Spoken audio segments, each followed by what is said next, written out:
Sozinho e ferido, cansado e faminto, que estão no escuro, em terras longínquas e mares distantes, a luz ressurgirá. Ok, olha, tem alguns assuntos que não me animam muito falar deles, viu?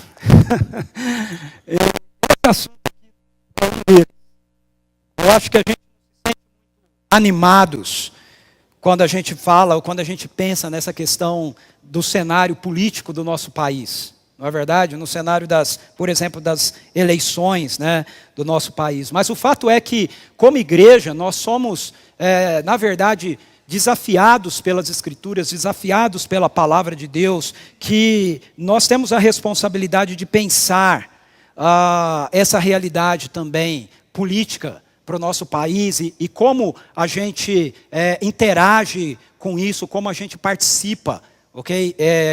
Dessa realidade. Como diz um amigo meu, o pastor Ariovaldo Ramos,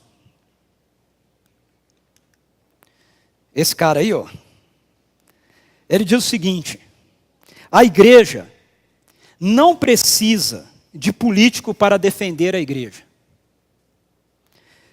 Nós não temos nada a ver com o Estado. Nós, igreja, não temos nada a ver com o Estado. E o Estado não tem nada a ver conosco. Nós, a igreja, somos profetas de Deus. E profeta não vai à festa de rei. Nós podemos cooperar com o Estado? Podemos. E vamos sempre. Cooperamos com o Estado, primeiro, ajudando as pessoas a serem melhores cidadãos. Cooperamos com o Estado, advertindo o Estado dos seus erros e conclamando toda a sociedade ao arrependimento. Cooperamos com o Estado, cooperando com todos os movimentos a favor do bem e a favor da justiça. Mas nós não dependemos da política. Nós não dependemos de política nenhuma. Nós não dependemos dos políticos. Nós não temos relacionamento com isso, como igreja. Isso não quer dizer que os cidadãos, membros da comunidade do Cristo, ou seja, membros da igreja, não possam exercer atividade político-partidária. Podem. Mas se decidirem exercer atividade política partidária, não o farão em nome da igreja. Farão em nome de si mesmos, do seu partido e da sua ideologia. E estando lá, terão de ser o que seriam em qualquer outro lugar, cristãos. E terão que se portar como se portariam em qualquer outro lugar, como cristãos.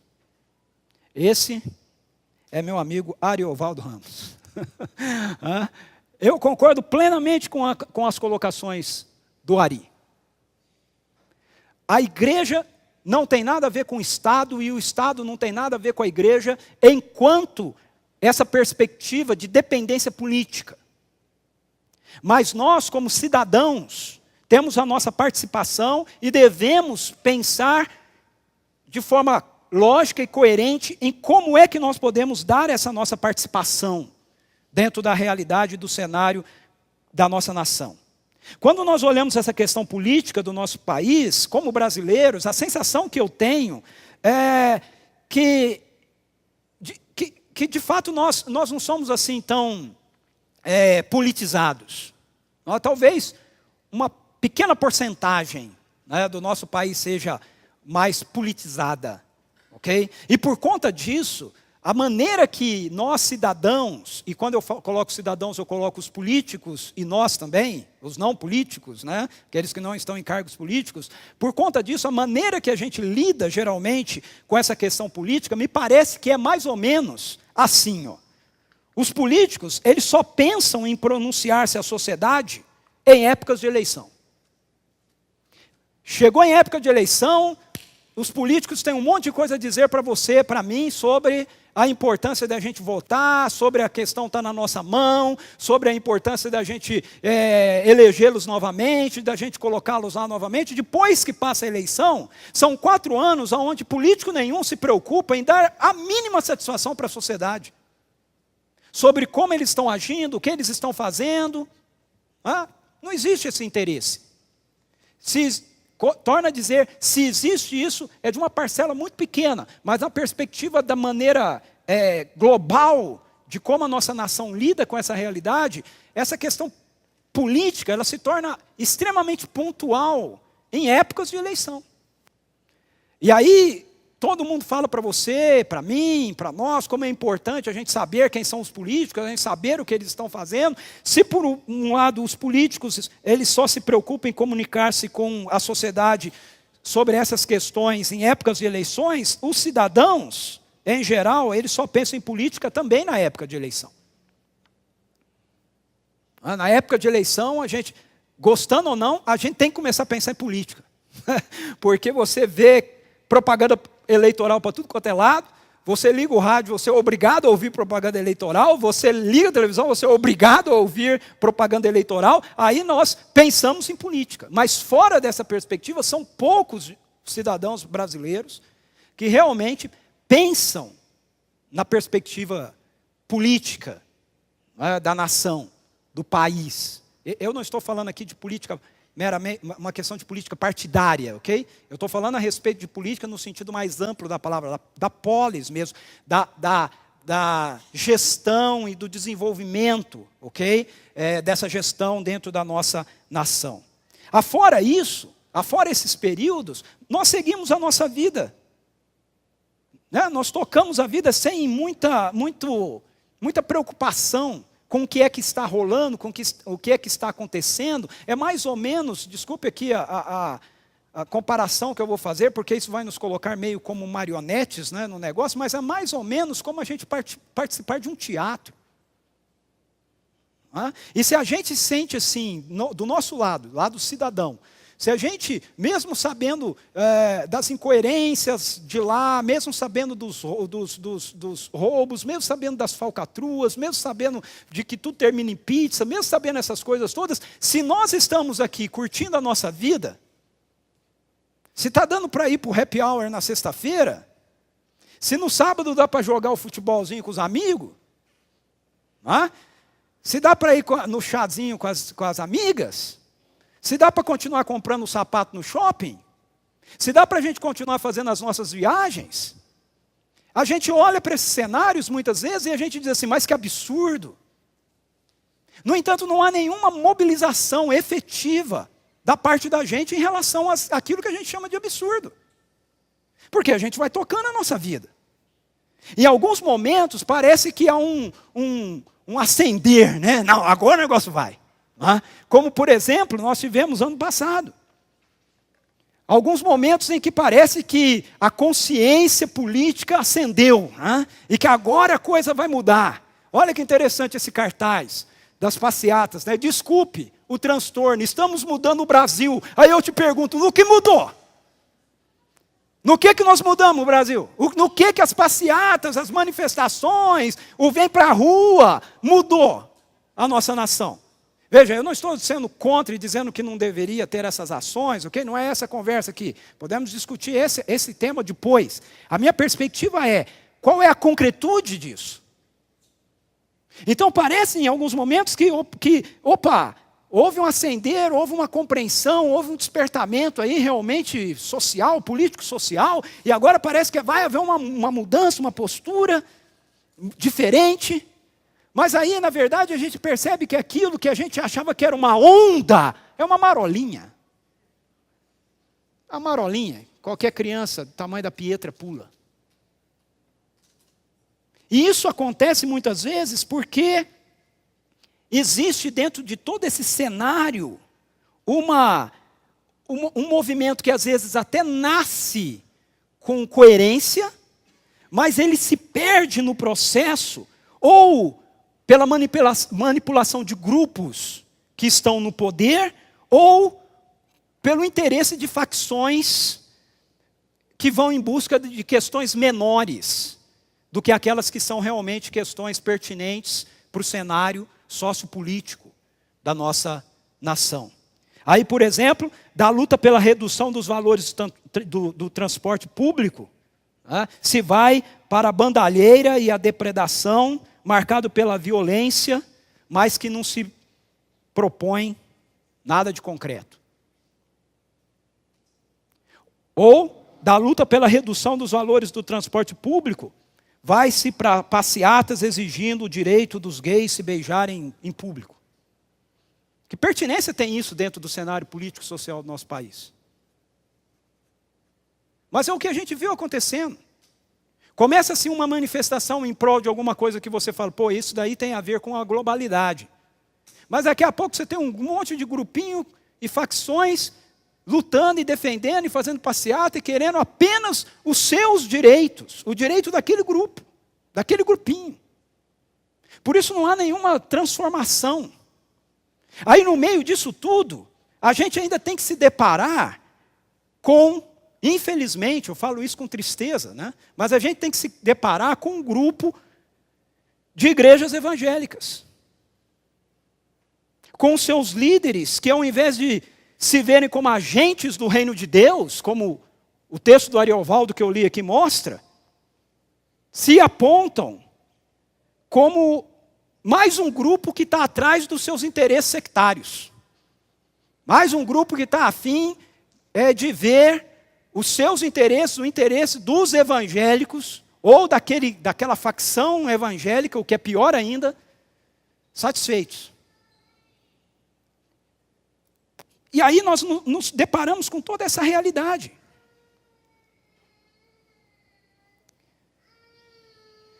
Eu acho que tudo isso leva muitos de nós a olharmos para o cenário político e a criticarmos as profundas incoerências que realmente nós encontramos nos nossos líderes. Mas a gente precisa saber que há incoerências lá e há incoerências cá também. Há incoerências lá, como por exemplo, políticos que se propõem em suas campanhas a trabalharem pela melhoria do país, mas que uma vez eleitos trabalham pela melhoria de suas próprias vidas ou dos grupos que defendem. A gente vê isso. É uma incoerência. Ou políticos corruptos que usam a máquina do poder para exercerem seus próprios interesses e favorecerem a si mesmos. A gente está cansado de ver isso nas notícias, e a gente fala, onde já se viu, que absurdo, como se faz isso, olha o que acontece lá em Brasília. Ou políticos que se comprometem com conchavos para que leis que favoreçam interesses minoritários sejam aprovados, como se fossem a necessidade real da nossa nação. Não é mesmo? Quem disse, veja, eu não estou dizendo que não haja necessidade da lei, ok? Isso aí é para os juristas, está aí a nossa doutora, né, e outros, né? Mas quem foi que disse que é de um interesse global na nação a aprovação de uma lei de homofobia? De fato, a nação brasileira é homofóbica? Será que nós somos?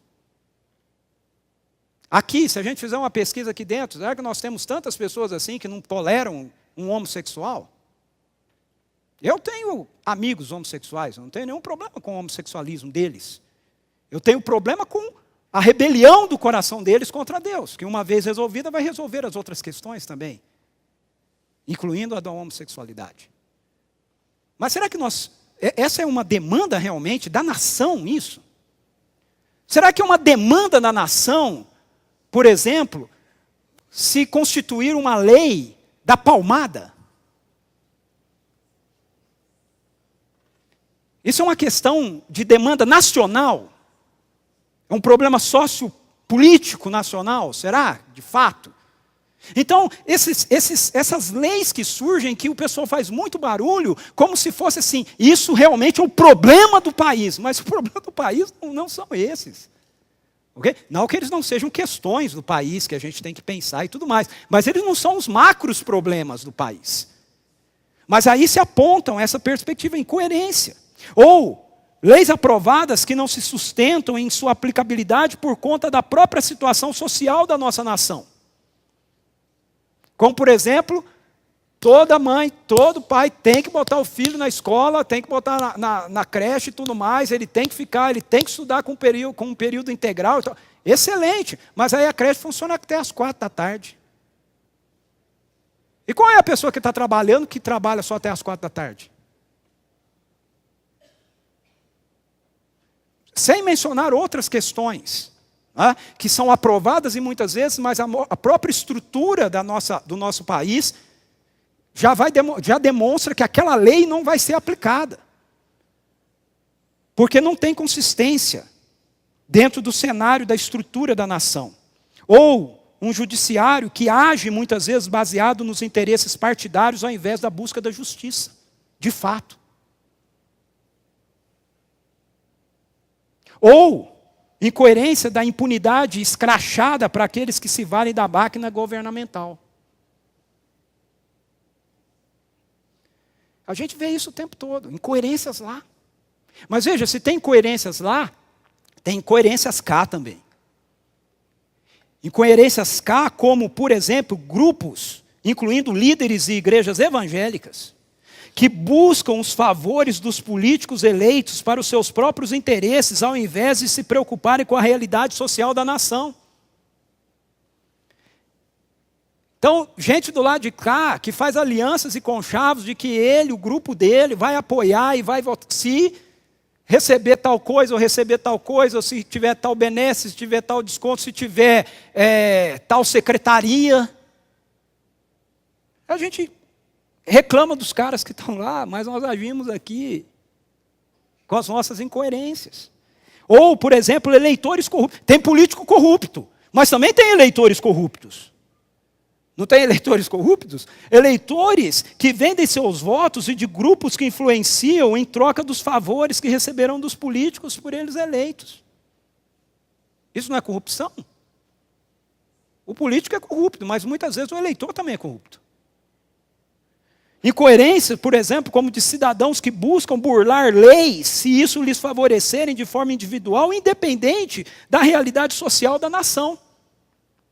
A gente reclama dos políticos lá em cima burlando as leis, mas quantas vezes nós, como cidadãos aqui embaixo, também burlamos as leis? Se isso estiver nos favorecendo, ou isso estiver favorecendo um grupo de interesse nosso. Como, por exemplo, um caso que eu fiquei sabendo de uma região que não poderia ter uma igreja, como essa nossa aqui, né? E que nós tivemos um problema parecido com esse aqui, mas graças a Deus nós conseguimos resolver, né? Colocamos advogado e tudo mais, e nós estávamos certos e resolvemos e pudemos ter o espaço aqui funcionando como uma igreja, mas um caso assim em São Paulo, cuja região realmente não podia ter igreja, e o pastor e os líderes da igreja simplesmente abriram da mesma maneira e botaram um outro nome. Não, aqui é um museu religioso. E tem um auditório onde você pode ter reuniões. Jeitinho. Quebra de leis que são primárias para a nossa vida social, enquanto se exige a aplicabilidade de leis que não têm lastro social. Como eu já mencionei aqui. Muitas vezes a gente quebra leis que realmente são leis que implicam dentro da perspectiva social, em algo ou em uma realidade que é de fato importante, de fato tem uma implicação, né, no todo social, mas aí se faz a exigência do cumprimento de leis que... eu vi lá, a mãe deu a dura no filho no mercado. Eu tenho um amigo em Belo Horizonte que falou de um membro da igreja dele que foi chamado diante do juiz, porque filmaram ele dando uma bronca no filho, e deu lá, pegou firme no braço do filho, e a pessoa que filmou entregou um negócio na justiça para o juiz, e o cara foi chamado pelo juiz. Mas a questão de você por exemplo, né, continuar dirigindo embriagado, atropelar e fugir, e outras questões, ninguém leva em conta. Incoerências como o apoio ao jeitinho para que a lei não seja aplicada dentro do seu escopo de justiça, se a mesma nos atingir. A gente reclama, às vezes, lá, né, do judiciário, fazer, às vezes, o julgamento de algumas questões a partir de interesses políticos, mas muitas vezes aqui embaixo a gente vai atrás da mesma coisa. Nós queremos o mesmo tipo de favorecimento. Concordância com a impunidade. Porque se a gente estivesse lá, com a impunidade política, porque se a gente estivesse lá, a gente estaria fazendo a mesma coisa. Ok, eu sei que você não estaria, certo? O meu agente aqui é genérico. Porque eu já ouvi gente dizendo isso. Eu já vi gente dizendo assim, não, fulano fez tal coisa. Está errado, mas se fosse eu também faria. Se eu estivesse lá e tivesse oportunidade, eu também faria. É a chance para colocar minha vida em ordem. E entre as incoerências que acontecem por aqui, nós ainda temos as peculiares ao meio chamado evangélico. Porque se a gente tiver que atirar pedra aqui, a gente tem que atirar na janela da gente. Então tem todo esse cenário, e quando a gente olha para a realidade evangélica, a gente ainda encontra as incoerências que são peculiares a nós evangélicos. Tais como as que propõem um endosso da busca de um capitalismo desenfreado pelos evangélicos, dando o nome disso de bênção. Eu não sei quantos de vocês viram, por exemplo, como a campanha que está rodando aí, né, da Igreja Renascer em Cristo, propondo 12 bênçãos para o mês de setembro. Como essa 7ª bênção, por exemplo, de receber carros novos e a compra de mais de um carro no ano. Veja se esse negócio não é uma incoerência. A propósito, o Senhor dará, essa é a 7ª bênção. São 12 bênçãos, hein? Você está na igreja errada, você tinha que ir para lá, pô. Ô, até eu sou mais bobo e ir para lá. A 7ª bênção prometida. O Senhor dará carros zero em condições especiais. Que isso? O que é Deus dar carro zero em condições especiais? Deus virou concessionária agora? E muitos terão o 2º carro. Agora, nós estamos num ano político, nós estamos lidando, e sempre lidamos nesse país, com uma série de absurdos dentro do contexto da nossa nação. E aí nós temos, eu não sei se você compartilha disso comigo, mas pelo menos assim fica o meu coração, eu tenho que ter o desprazer de dizer que eu sou evangélico, porque quando eu digo isso eu vou ser comparado com esse negócio. Agora eu quero dizer para você, Deus não tem nada a ver com isso. Deus não tem nada a ver com isso. Mas são incoerências que a gente encontra. Então a grande questão é, como é que o Evangelho pode responder a isso? Como é que o Evangelho pode responder a essas incoerências lá, as incoerências cá e as mais cá ainda? No nosso contexto mais. Eu quero convidar você a abrir a Bíblia comigo em Isaías, capítulo 1. Abriu em profeta, já sabe que vai vir paulada, né? Isaías, capítulo 1.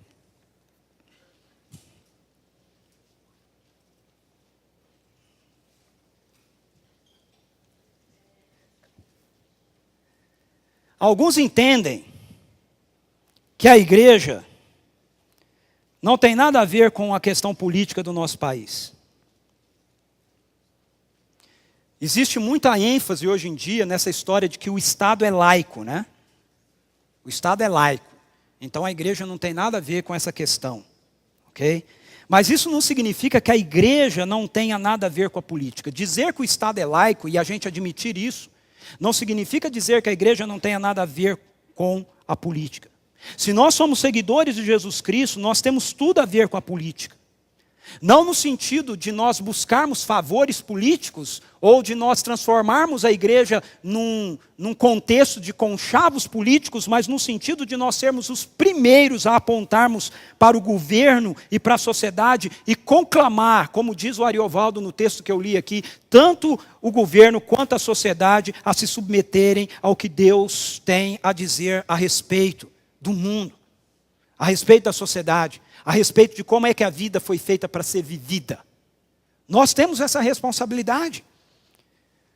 Então, nesse texto de Isaías, capítulo 1, nós vemos como Deus lida com nossas incoerências, sejam lá ou sejam cá. Primeiramente, o texto de Isaías mostra para a gente que Deus tem participação direta na vida política de qualquer país. Olha como é que o texto do profeta Isaías começa. Ele começa dizendo assim: visão que Isaías, filho de Amós, teve a respeito de Judá e Jerusalém, durante os reinados de Uzias, Jotão, Acás e Ezequias, reis de Judá. Então veja, é um livro profético. O profeta que mais fala do Messias, da vinda do Messias, é o profeta Isaías. Mas o livro do profeta Isaías, ele é um livro que é revelado, composto, entregue, dentro de um contexto sociopolítico.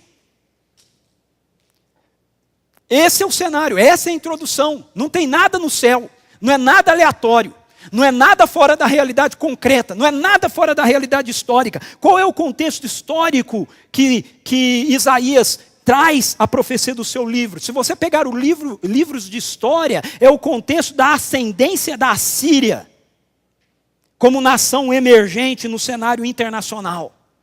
Você lê na Bíblia o segundo livro de Reis, o segundo livro de Crônicas, e você tem o contexto histórico deste livro de Isaías. Qual é o cenário? O que está acontecendo? O livro de profecia de Isaías, que fala da vinda de Jesus, da vinda do Messias, da vinda do reino de Deus, ele é um livro dado dentro de um contexto social. A Síria está emergindo. É um cenário de política internacional. Ok? O cenário do poder internacional está mudando. O eixo está mudando, da Síria para a Assíria. É mais ou menos o que a gente vê hoje em dia, o pessoal falando a respeito de que não, a questão agora está vindo mais para o terceiro mundo, a nova potência é a China, que está emergindo no cenário internacional e tal, e está levantando. Esse é o cenário da profecia. É um cenário político. Porque o texto diz que essa profecia, essa visão que ele tem, vem nos reinados de Uzias, Jotão, Acás e Ezequias. Ou seja, são 53 anos de ministério que Isaías tem, que passa pelo governo de 4 reis. É como se hoje em dia a gente visse essa questão da mudança de mandatos, né, ou de partidos que estão no poder. Era PSDB, virou PT, queremos de novo algum outro que não sabemos muito bem qual que é, né? E são reinados, são governos, reis que são mudados de um para o outro. E é nesse contexto que Deus está falando. Ou seja, a leitura da nossa sociedade, com relação à Bíblia, com relação à igreja, é que igreja, Bíblia, é uma questão que tem a ver com um segmento de um grupo religioso. Isso não tem nada a ver com a perspectiva do cenário do país, da nação, do mundo e da história. Mas não é essa a perspectiva da Bíblia. Ao contrário do que muitas vezes achamos e do que muitos gostariam que fosse, a Bíblia, com o Evangelho, não traz para a gente uma mensagem religiosa. A Bíblia, com o Evangelho, traz para a gente uma mensagem social, no sentido de sociedade, no sentido de história, no sentido do mundo. A Bíblia, ela é um livro público, ela não é um livro privado, ela não é um livro de uma religião, de um grupo religioso. Ela é um livro que interpreta a história humana, e nesse sentido ela é um livro político. Porque ela fala para a sociedade, ela fala para a polis. Ela não é meramente um livro privado, que diz respeito à sua religião, à minha religião. Ah, vocês pensam assim, a Bíblia diz assim, vocês pensam assim porque vocês são cristãos, vocês são evangélicos. Não, eu penso assim porque a Bíblia tem algo a dizer para o mundo, para a sociedade como um todo. Por quê? Porque a Bíblia nos apresenta Deus como esse Deus que é o Senhor das nações, o Criador de todas as coisas, e que Ele está governando a história. Se existem reis que governam nações, existe um Deus que governa a história. E é dentro dessa perspectiva que nós devemos sempre encarar os cenários políticos, seja da nossa nação, seja do mundo. As coisas não estão acontecendo meramente por causa de questões de poder político. Por detrás desse poder político existe um governo soberano que está regendo a história numa determinada direção. Quando a gente lê o livro do profeta Isaías, em segundo lugar, a gente vê que os nossos problemas políticos e sociais, eles são fruto, não meramente de propostas partidárias, mas frutos da rebelião contra o governo amoroso de Deus. Veja como Isaías começa. Ele começa dizendo assim: ouçam, ó céus, escute, ó terra. Veja, ele está falando com todo mundo criado. E o que é que Deus tem a dizer? Pois o Senhor falou: criei filhos e os fiz crescer, mas eles se revoltaram contra mim. E ele não está falando isso só de Israel. É para a terra toda saber. Para a criação toda saber. Então, se por um lado, isso tem a ver com um grupo mais afim, mais peculiar, que seria a nação de Israel, a qual Deus chamou em Abraão para poder abençoar as demais nações da terra. Por outro lado, essa é uma perspectiva de um cenário também que é global, porque quando Deus criou a humanidade, Ele criou homem e mulher. Criou todos nós. E nós nos rebelamos contra Ele. O texto continua dizendo: o boi reconhece o seu dono, o jumento conhece a manjedoura do seu proprietário, mas Israel nada sabe, o meu povo nada compreende. A nação pecadora, povo carregado de iniquidade, raça de malfeitores, filhos dados à corrupção, abandonaram o Senhor, desprezaram o Santo de Israel e o rejeitaram.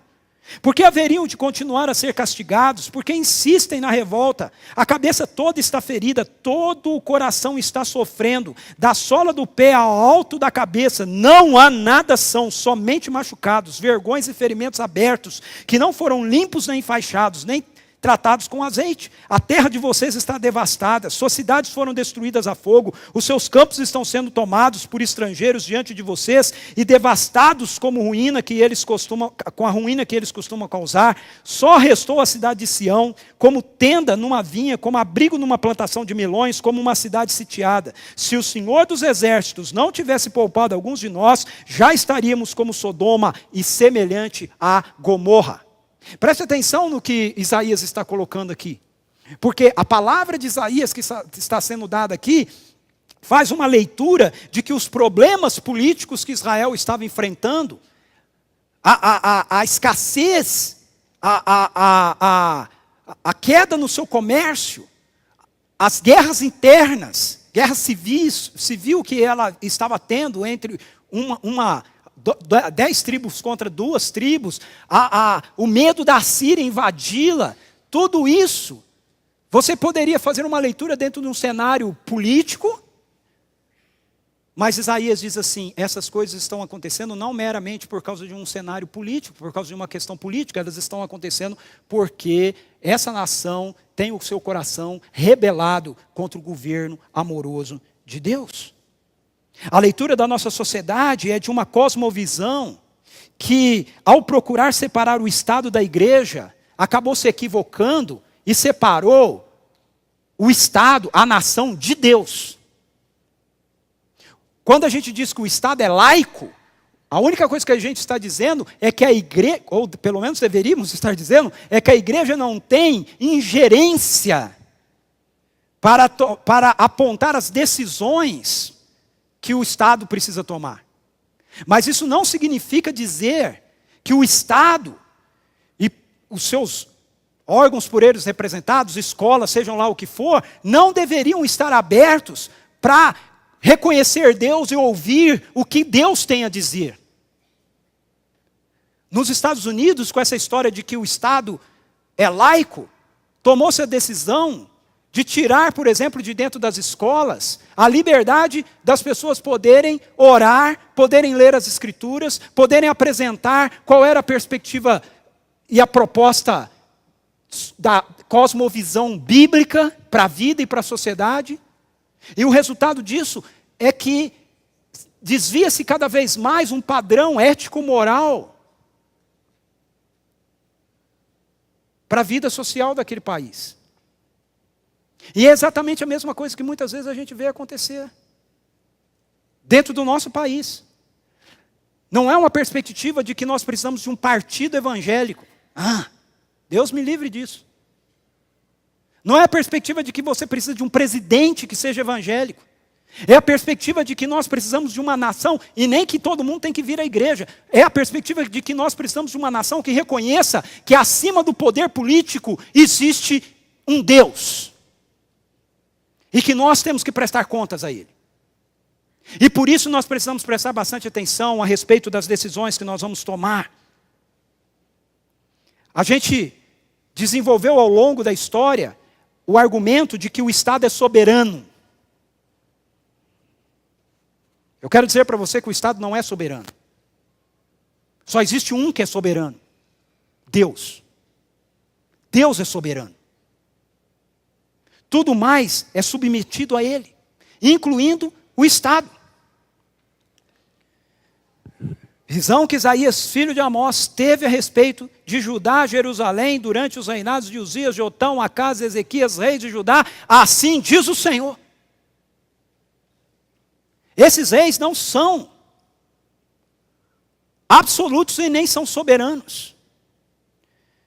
E nenhum Estado o é. Nenhum Estado é. Ouçam os céus, escutem, ó terra, porque o Senhor falou.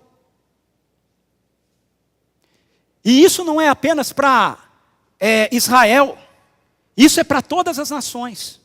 Só Deus é soberano. O Estado soberano é submisso, deve ser submisso ao governo soberano de Deus. Veja o que o apóstolo Paulo fala para a gente em Romanos 13:1. Ele diz assim: todos devem sujeitar-se às autoridades governamentais. Então não estou propondo aqui nenhuma rebelião, ok? Vamos rebelar contra o governo. Não, todos devem se sujeitar às autoridades governamentais. Agora, por quê? Ele diz assim: pois não há autoridade que não venha de Deus. As autoridades que existem foram por Ele estabelecidas. Então veja, se por um lado todo cidadão deve se submeter ao governo, e Paulo, quando está escrevendo isso, ele está escrevendo na época do Império Romano, ok? O imperador Nero e aquela turma toda maluca lá, e ele está dizendo que tinha que se submeter àquele governo, mas ele está dizendo, esse governo aí, ele precisa reconhecer que ele é submisso a Deus. Que ele está lá para fazer e dirigir a história a partir daquilo que Deus tem determinado na sua palavra. Então o Estado não é soberano. O Estado é submisso à soberania de Deus. Assim, quando os reis da terra, eles se rebelam contra o governo amoroso e sábio de Deus, qual é a consequência disso? Nós vimos aí nos versículos de 1 a 9 de Isaías, de 3 a 9 de Isaías. A consequência disso é calamidade social. A consequência disso é caos, com seu crescimento contínuo. Por mais que a gente possa lutar contra isso, por mais que o governo tente lutar contra isso, como cidadãos brasileiros, mas também como cidadãos do reino de Deus, nós precisamos entender isso e nós precisamos argumentar isso diante da realidade social do nosso país. Não é meramente leis. São leis que precisam estar respaldadas por aquilo que tem a ver com o governo de Deus, com os valores do governo amoroso de Deus. E esse argumento que as pessoas usam para a gente, dizendo assim, não, mas isso aí é vocês que são evangélicos que pensam assim. A gente tem que dizer, não, a Bíblia não é um livro para evangélico, a Bíblia é um livro para o mundo. E é por isso que nós pensamos assim. Terceiro, Deus, esse texto de Isaías nos mostra que Deus não é favorável com as incoerências de nossa sociedade. Seja as incoerências lá, sejam as incoerências cá. Olha o verso 10. Eu li até o verso 9. No verso 10 ele diz assim, governantes de Sodoma ouçam a palavra do Senhor. Vocês, povo de Gomorra, escutem a instrução de nosso Deus. Para você que não está muito acostumado, né, com o contexto bíblico, Sodoma e Gomorra foram duas cidades que existiram muito tempo antes dessa profecia de Isaías, e que elas acabaram sendo destruídas por Deus. Tamanha foi a sua rebelião, a sua rebeldia, o crescimento da sua maldade. E Deus acabou julgando essas cidades, e elas acabaram solapando diante do caos absoluto. E aí elas viraram meio que protótipo, né? Meio como uma figura que representa toda a sociedade, todo grupo social no Antigo Testamento que era rebelado contra Deus. Geralmente era chamado de Gomorra e chamado de Sodoma. Então aqui Deus, o Isaías está fazendo um jogo de palavras. Ele está falando com a nação de Israel.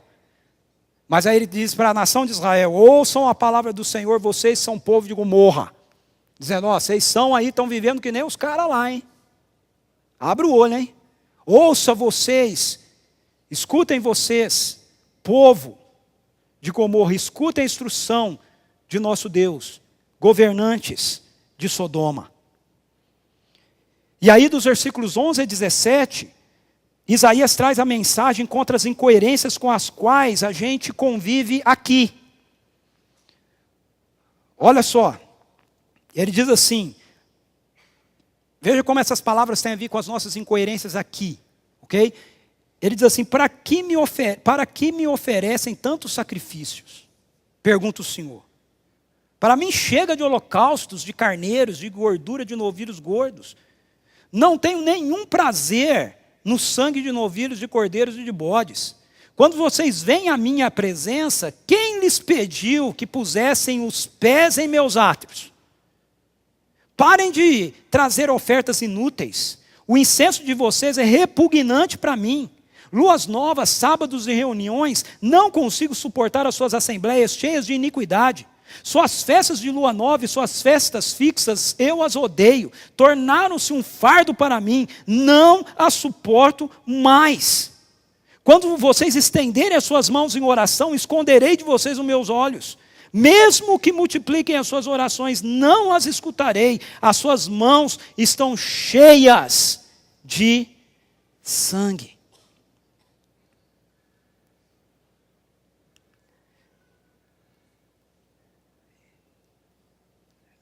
A proposta dele, lavem-se, limpem-se, removam suas más obras para longe da minha vista. Parem de fazer o mal, aprendam a fazer o bem, busquem a justiça, acabem com a opressão, lutem pelos direitos do órfão, defendam a causa da viúva. Deus está dizendo, Ele está olhando para as nossas incoerências cá, e Ele está dizendo assim, eu não suporto mais esse negócio. Vocês vivem do jeito que vocês bem entendem, vocês tomam as decisões do jeito que vocês querem, vocês fazem as coisas do jeito que dá na cabeça de vocês, e aí depois vocês acham que o negócio é vir acender uma velinha para mim. Vocês acham que é vir fazer uma novena, vocês acham que é vir fazer uma reunião de oração, um culto, fica cantando e levantando as mãos para mim e lendo a minha palavra. Vocês estão pensando que eu sou o quê? Bobo? Parem de praticar a iniquidade, parem de praticar o mal, parem de praticar aquilo que está contrário à minha vontade, vivam de acordo com aquilo que eu instruo vocês a viverem. Porque o que Deus está mostrando para nós, gente, nessa profecia de Isaías, é que para Ele não existe separação. Isso é vida espiritual, isso é vida religiosa, isso aqui é vida social, isso aqui é a minha vida de lazer, isso aqui é a minha vida profissional, e eu vivo em redomas estanques, em cada lugar eu faço um negócio do jeito que eu bem entendo, e Deus vai estar satisfeito com isso. Ele está dizendo, a vida é um todo. Pare com esse negócio de ficar fazendo 12 bênçãos em setembro. E vão socorrer as pessoas. Vão ser cidadãos como vocês devem ser. É isso que Isaías está dizendo para a gente. Então é fácil, e a gente deve sim olhar para lá e criticar as incoerências de lá, mas a gente não pode fazer isso sem a gente olhar para a vida da gente. E a gente se dar conta das nossas incoerências cá. Mas a palavra do Senhor é uma mensagem também contra as incoerências com as quais nós convivemos lá. Se nessa primeira parte dos versículos 11 a 17, Deus traz uma palavra de correção à sociedade, à nação, dos versos 21 a 26, ele traz uma palavra aos governantes da nação, aos líderes da nação. Olha o que ele diz. Verso 21, ele diz assim: vejam como a cidade se tornou prostituta. Antes cheio de justiça e habitada pela retidão, agora está cheia de assassinos. Sua prata tornou-se escória, seu licor ficou aguado. Seus líderes são rebeldes, amigos de ladrões. Todos eles amam um suborno e andam atrás de presentes. Ele conhecia aqui, né?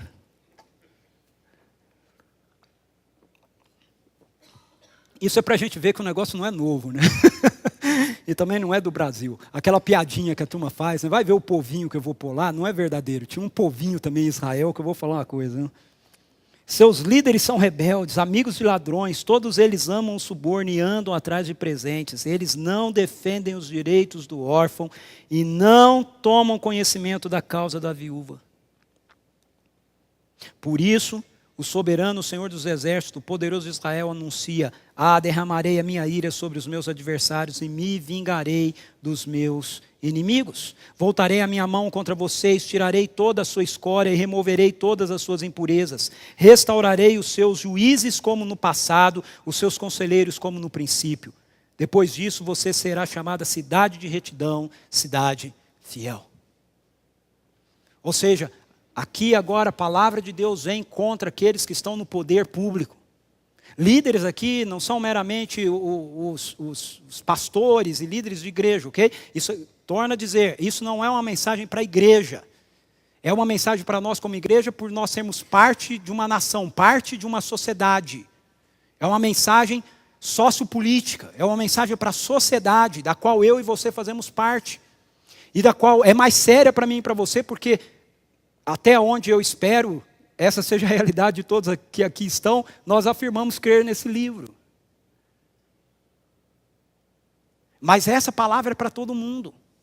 É para toda a sociedade brasileira, é para toda a nossa geração. Então os líderes aqui têm a ver com aqueles que estão lá em cima. Mas o cara não acredita em Deus, problema dele. Deus não deixa de existir porque ele não acredita em Deus. Ele é Deus e ele está dizendo para eles que eles têm que agir assim. Eles são corruptos, eles são errados. E há ainda aqui uma tônica de esperança, porque ele diz: eu vou colocar. Então a gente deve exercer o nosso voto, porque Deus pode fazer isso através dos nossos votos, ok? Eu vou colocar justos juízes lá. Gente que vai fazer aquilo que eu quero lá. Nós devemos ter então a compreensão de integrar a nossa fé, a nossa vida.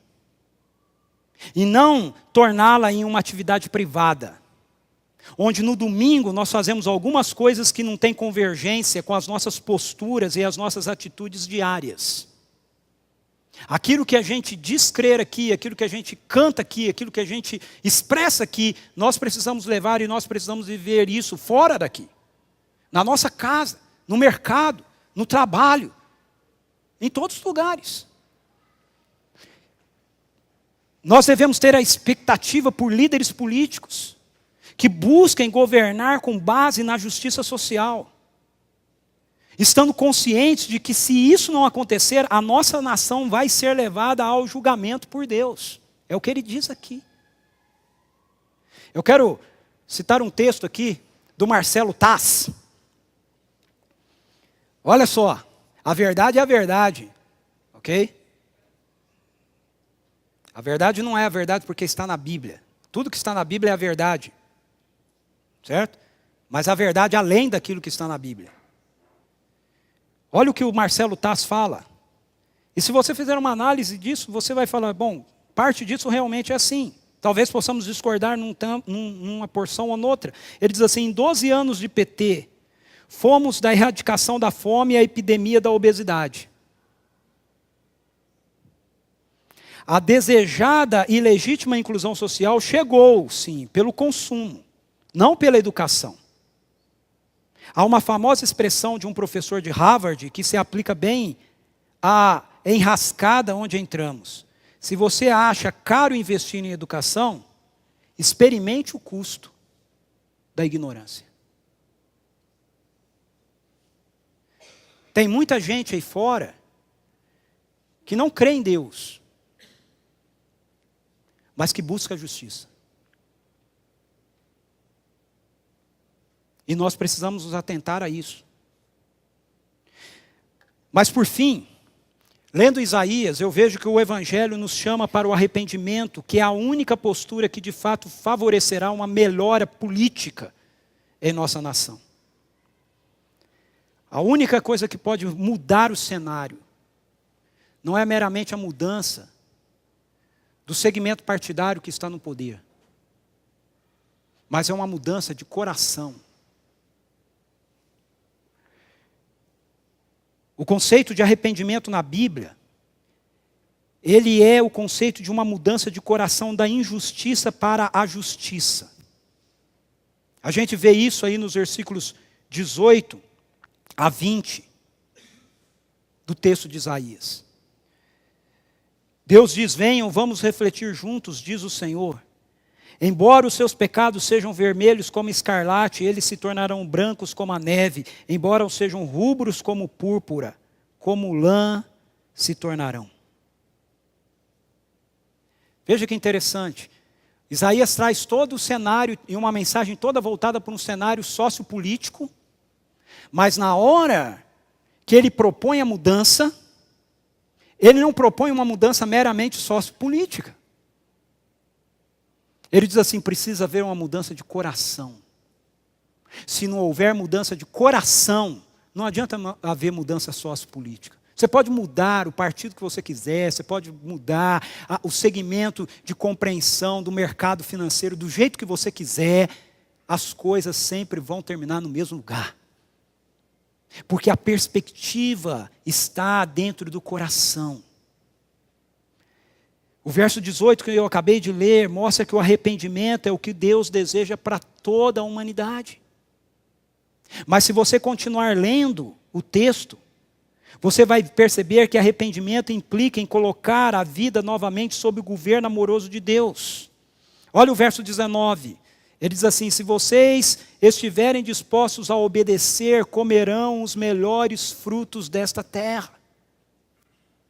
O que é arrependimento nas Escrituras?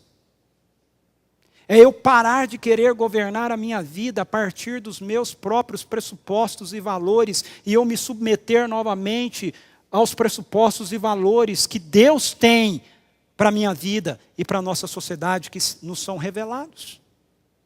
Isso é arrependimento.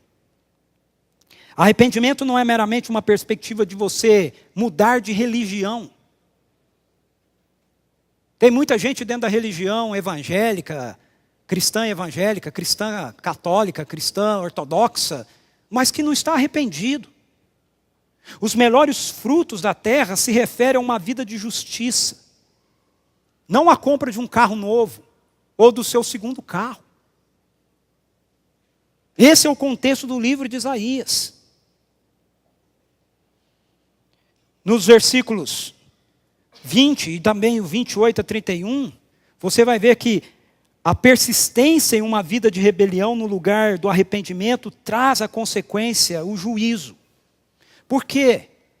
Porque Deus é ruim? Não, porque esse é o fruto natural do que nós como sociedade estamos plantando. Essa é a realidade natural. Verso 20 diz assim: mas se resistirem e se rebelarem, serão devorados pela espada. Pois é o Senhor quem fala. A nossa sociedade insiste em se rebelar contra valores básicos. A gente precisa ensinar, por exemplo, como valor básico dentro da nossa sociedade, para as nossas crianças, para os nossos filhos, a importância de nós sabermos nos relacionarmos uns com os outros, com respeito e com pureza. Mas a nossa sociedade escolhe a fomentação de uma vida erotizada e a solução do uso de preservativos para que você não corra o risco de ficar grávida. Nós precisamos ensinar à nossa sociedade o sentido de respeito ao próximo. Mas a nossa sociedade impõe e apresenta cada vez mais, como estilo de vida para a gente, que nós temos os nossos direitos e nós podemos fazer aquilo que a gente desejar. Aí depois a gente não entende porque aumenta a violência, porque cada vez mais as pessoas são intolerantes umas com as outras. Mas é lógico, se cada vez diz que eu tenho direito e tudo tem que ser do jeito que eu quero, eu vou ser intolerante com você mesmo. Porque você quer um negócio diferente daquilo que eu quero. É uma sociedade esquizofrênica. Nos versos 28 a 31, Deus diz assim: mas os rebeldes e os pecadores serão destruídos, e os que abandonam o Senhor perecerão. Vocês se envergonharão dos carvalhos sagrados que tanto apreciam, ficarão decepcionados com os jardins sagrados que escolheram. Vocês serão como um terebinto cujas folhas estão caindo, como um jardim sem água. O poderoso se tornará como estopa, e sua obra como fagulha. Ambos serão queimados juntos, e sem que ninguém apague o fogo. Porque se nós propomos uma vida social que segue por uma rota que é contrária àquela do governo amoroso de Deus, o resultado final sempre vai ser o mesmo: caos. Caos. Concluindo, para que tenhamos uma vida política e social adequada, não basta então apenas exercermos o nosso direito de votar. A gente tem sim que exercer o direito de votar. Mas a gente precisa, ao fazer isso, buscar propostas, candidatos, que a gente perceba que os seus valores têm a ver com a perspectiva da justiça. Não necessariamente que esses candidatos tenham que ser evangélicos, porque infelizmente muitos evangélicos não estão comprometidos com valores da justiça. Essa é a grande verdade. Nós temos que buscar candidatos que, ao a gente ouvi-los, a gente percebe que eles têm uma macrovisão. A preocupação deles é uma preocupação sociopolítica macro, para com a nação, não para interesses sectários, pequenos. Você vai votar num deputado, num senador que fica dizendo que vai ficar defendendo os cachorrinhos que estão na rua? Não é que os cachorros que estão na rua não precisam ser cuidados, precisa. Mas isso é bandeira de caos social, de macro sociedade? Não é. A gente precisa parar e a gente precisa começar a pensar.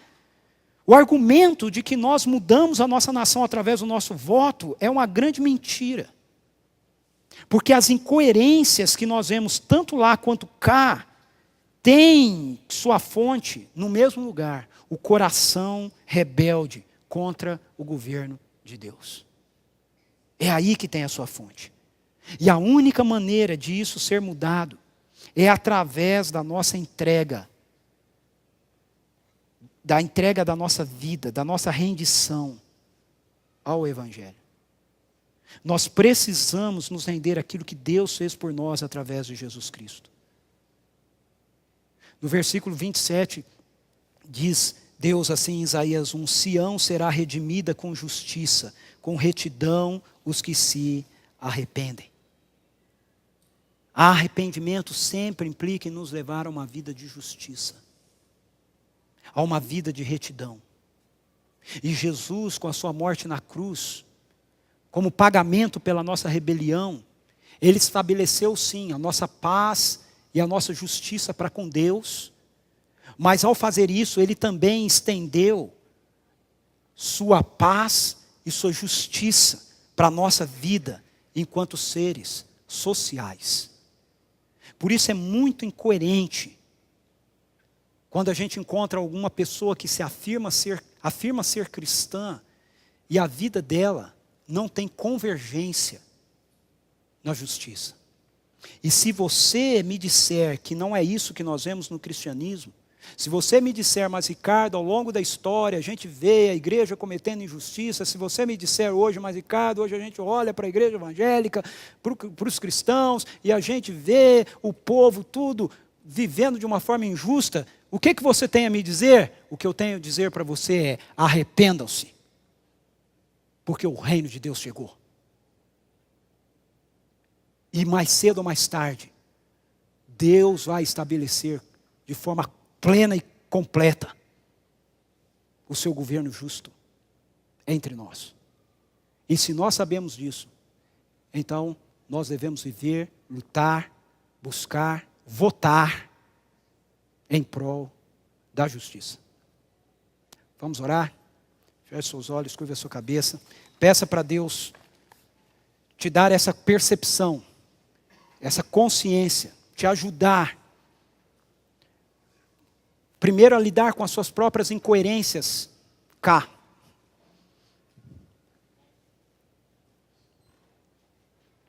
Mas aí fazer de você, fazer de nós, parte daqueles que podem contribuir para que Deus coloque juízes justos, líderes justos lá. Não necessariamente evangélicos, podem não ser evangélicos, mas gente que está lutando pela realidade da justiça, da retidão, do bem social.